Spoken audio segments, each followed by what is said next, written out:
returns. This is a hell for me. If you want to go down to Egypt to look for Abraham and all his family, to continue the intellectual journey of the book of Genesis, then leave the cinema behind you.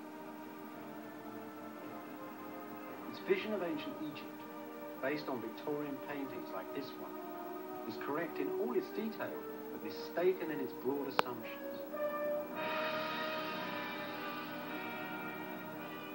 Egypt never enslaved other nations, nor did it build pharaohs' tombs with foreign slaves. This tells you a lot about the 19th century, but almost nothing about ancient Egypt.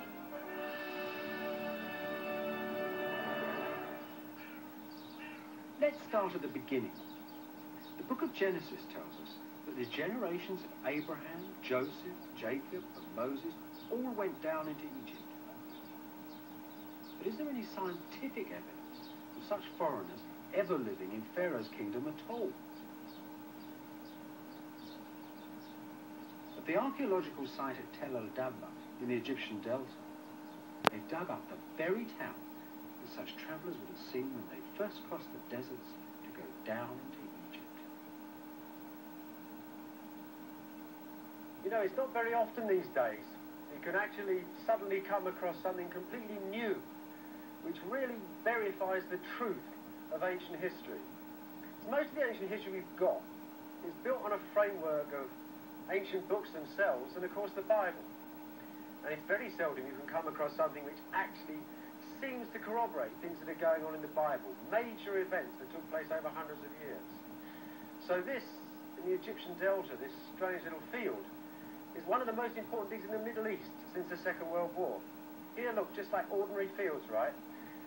But just down in front of me, that is real history. It's a sort of the thing that the ancient authors and the Bible itself was talking about. It doesn't look much, does it? These few walls are going to be filled in again next year, and there'll be growing onions on here, and the archaeologists will be moving into the next field. At the moment, you can see the remains of a grain bin there from 1500 BC. Down there, a bit further, is a wall from a house of 2000 BC. That's the same time as that wonderful painting from Egypt which shows a family of foreigners arriving from Syria, from Canaan, in their wonderful robes, so reminiscent of the patriarchs and the descriptions of them in the Bible.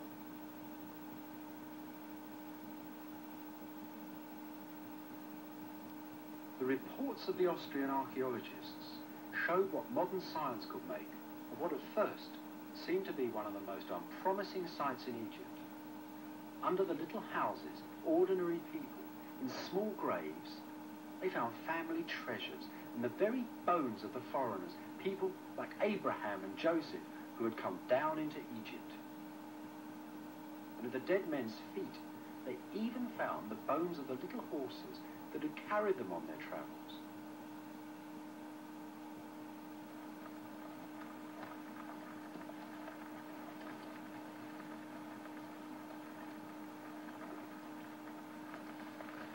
What then did the ancient Egyptians think of all these foreigners that came down into Egypt? The same Egypt in which the Bible says Abraham and all his family should be included. The evidence is surprising and rather different from the attitudes you find in the Old Testament.